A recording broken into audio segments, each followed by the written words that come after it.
Firstly, I'm Dr. Heba Tolba. I'm teaching international economics in the Faculty of Economics and Political Science in Future University in Egypt. And my paper that I'm going to present today is the trade participation of developing countries in the context of global value chains. Firstly,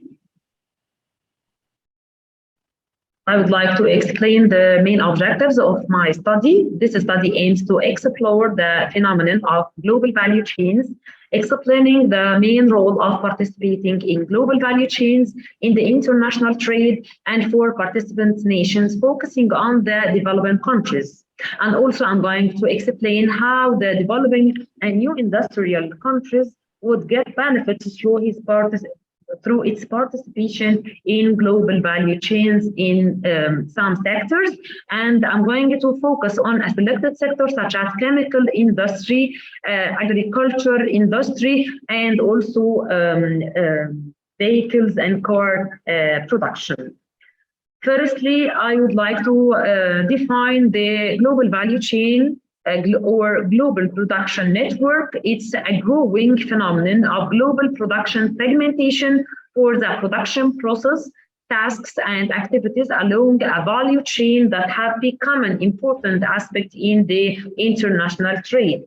And it's like a production sharing globally, where production process is broken and divided into activities and tasks carried out in different countries over the world. This is the meaning of global value chain. What about the participating? The participating in global value chains by the countries or participants by engaging in this change through two main ways: backward linkage and forward linkages. So we have two types of participating here. The first type is when it's created when country A, for example, uses inputs from country B for domestic production. Therefore, firms in country A can source inputs from country B through direct as well as direct imports. And the other way, the forward linkages are created when country A inputs that are used for production in country B. The goods here produced in foreign countries or nations may be final products for local consumption and investment, or intermediate products. Here we are talking about intermediate products, not final products, which are exported elsewhere for use as inputs.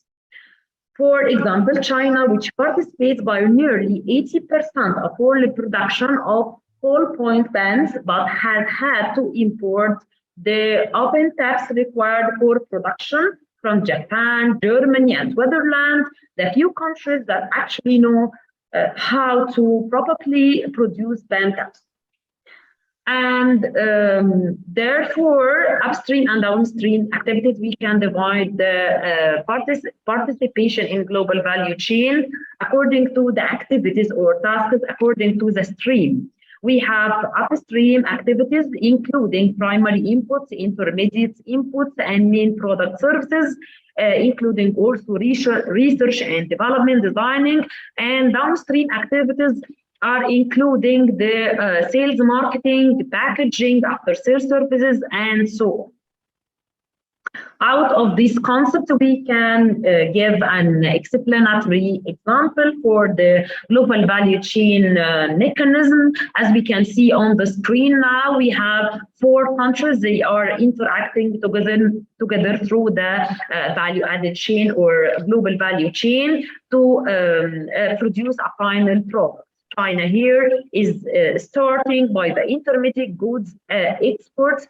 The value here is $50, and Poland then import the intermediate goods produced by China, and the value add of Poland here is approximately or nearly $60, and then to Italy, and then to Germany. Germany here is the last point in the production supply chain or value chain that could assembly all inputs and all components to finalize the product to the final usage in another country.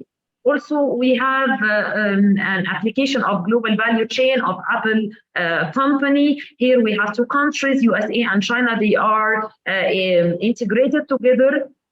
They are integrating together to produce the final product, which is Apple iPhone. Here we can see also Japan, Korea, Germany. They are participating in this value chain by providing some components in this chain to provide the final product.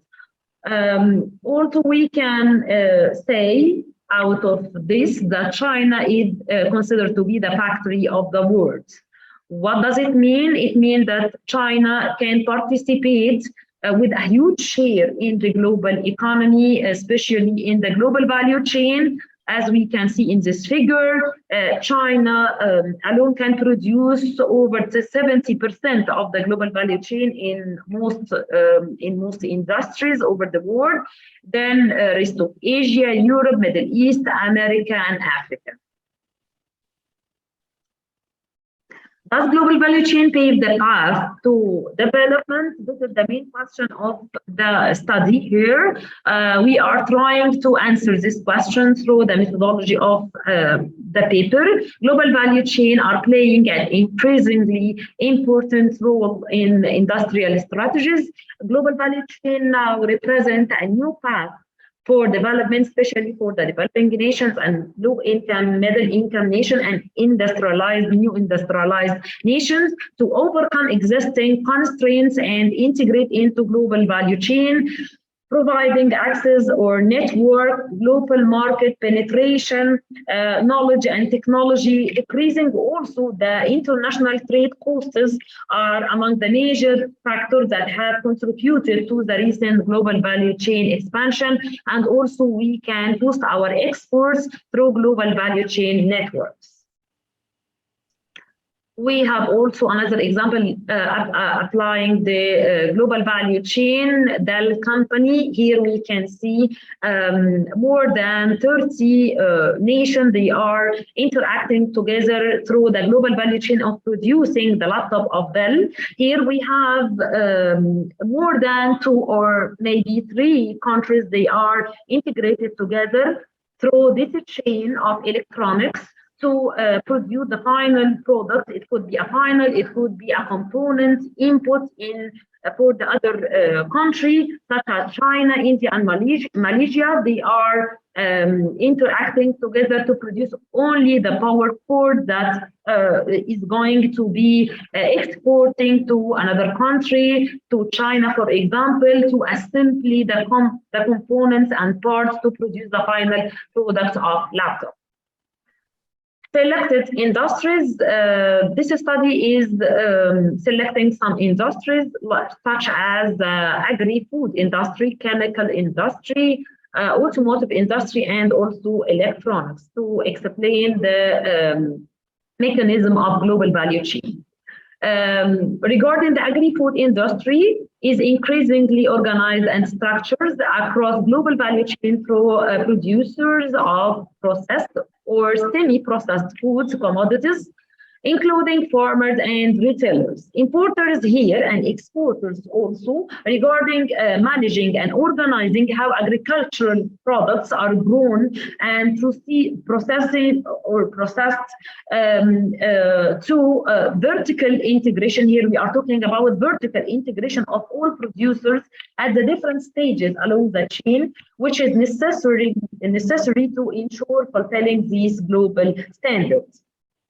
In terms of length, the value chain of agriculture and food products are relatively low compared to value chain in other products such as electronics, such as chemical industry, and others. The second industry here that we are going to explain the global value chain of the chemical industry. Chemical industry actually is characterized by the large number of different value chain They are fragmented over the different region, which reflects the diversity and multiplicity of final and intermediate products across value chain more than other industry chains. The characteristics of these global value chains, the participating countries here, based on their specialization in activities where the developing countries and developed countries can participate and interact and also integrate. There are some countries that specialize in basic chemical in the initial stages, such as Korea, China, and Malaysia, while other countries are more focused on specialized in the other activities in later stages, such as Ireland and Switzerland. Automotive industry is considered to be one of the industries in which production is highly segmented on a large scale, also depending on the national strategy or the domestic strategy of each country, dividing and distributing its production operation for parts, components, and supporting services on many countries. And we can see this example on a large number of companies of automobile industry, such as Hyundai, such as the Chinese automobile companies. And here we have three groups of producers over the world. This group, the first one, this group has been led by China, and the second one is the group that is including some countries that do not have the ability to introduce modification to parts and components, such as the countries of South Africa, Thailand, Turkey, and Egypt, whose participation especially here in this sector, is limited to the final assembly of finished components in the last stage of value chain, such as assembly of heavy and light parts, glass, seats, or car body. The third group that we are talking about here is relied on integrating into the global value chain itself of the automotive industry, relying on regional trade agreements as an entry point for participation, such as Mexico within the framework of NAFTA agreement, Hungary through the European Union, and Thailand. Global value chain in the electronics also is very, very important sector, especially nowadays when we are talking about digitalization and digital economy.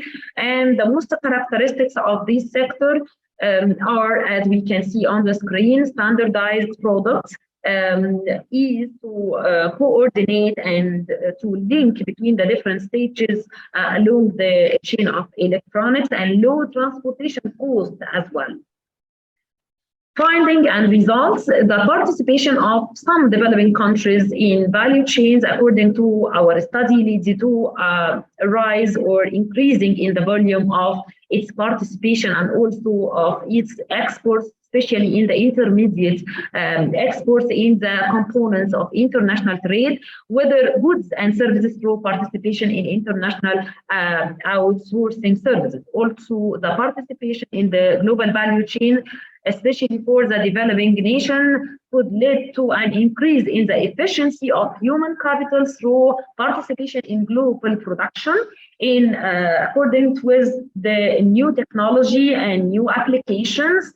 Most developing countries are also increasingly participating in global value chains, whose share in global value added, or CIVA, has increased from 20% in 1990 to 30% in 2000, and more than 40 today until 2019.